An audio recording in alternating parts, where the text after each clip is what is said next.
Hey, what's up, everybody? In today's video, I wanted to be discussing to you guys about the Marvel Cinematic Universe version of the Fantastic Four, and I'm hoping that Marvel get this right because for whatever reason, they have not got the Fantastic Four, and it's not necessarily I want to say Marvel, but Hollywood in general has a bad time making the Fantastic Four.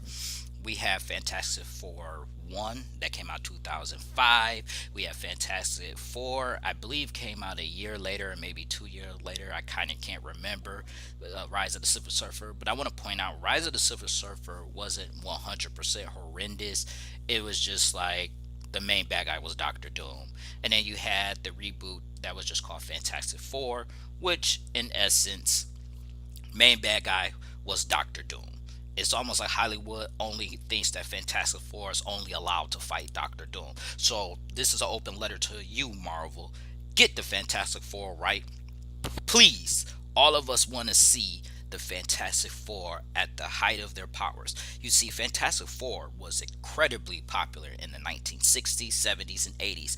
I would say some 90s and early 2000s, but over modern times, the Fantastic Four kind of like fell off greatly. A lot of people are not really into the Fantastic Four, and with the introduction of the X-Men and the Spider-Man, there was really no need for the Fantastic Four. But I have some ideas that maybe can help the Fantastic Four become a better show. For example, the main bad guy that I do think that they should use, seeing as they were introduced in Captain Marvel, is the Super Skrull. I think that the Super Skrull should be introduced in the Fantastic Four, this particular movie, because the simple fact is, for all the people who do not know, the Super Skrull has the powers of all the Fantastic Four. Not only does he have all the powers of the Fantastic Four, he was specifically trained to beat them. And the rumor mill is that they believe that Fantastic Four was mentioned in Spider-Man: Far From Home, where they said a guy ended up buying Tony Stark's building. I kind of don't remember that scene. I have to go back and really pay attention. So if I if I missed that, I apologize for that. But that's the rumor mill and the theory.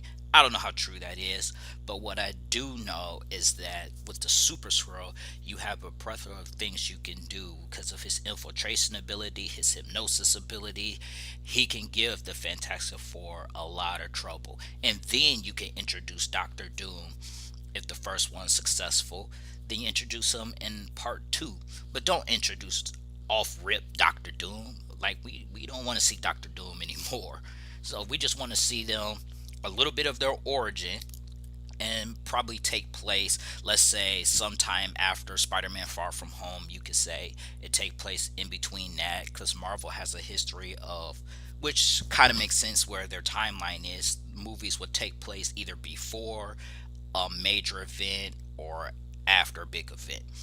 And that's a way you can also see the introduction of Galactus, because Galactus should be the big bad in general, but they could say, well, the Skrulls' homeworld, even though they kind of said that the Kree was destroying their homeworld, you can kind of flip that there's some Skrulls out there that were missing, and they mentioned that somebody would ate up their home planet, so they're looking for a new home, which is why they come to Earth.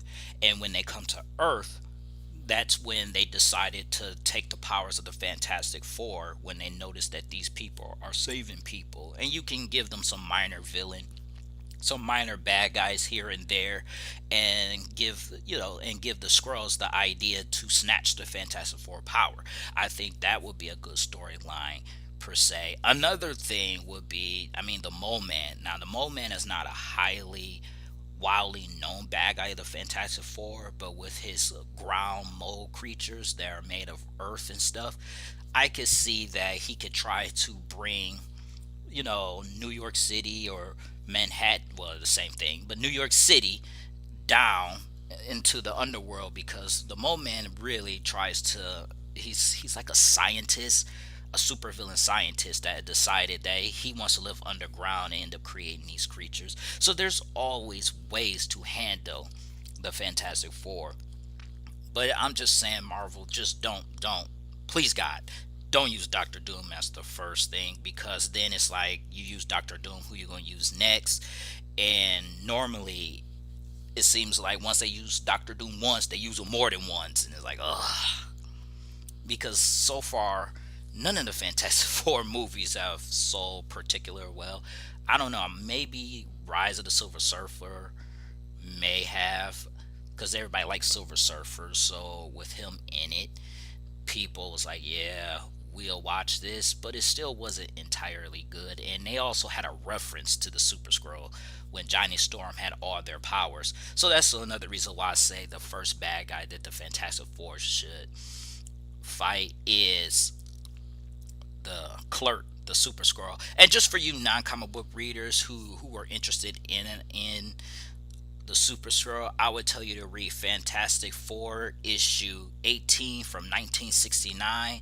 That's where you will see that was the first appearance of the Fantastic Four. But I'm going to let go of this little rant that I went on, but I'm hoping that Marvel really does a good job with the Fantastic Four. But if you liked what I had to say about my little rant, just hit the like button, hit the subscribe button, and yeah, peace out, everybody.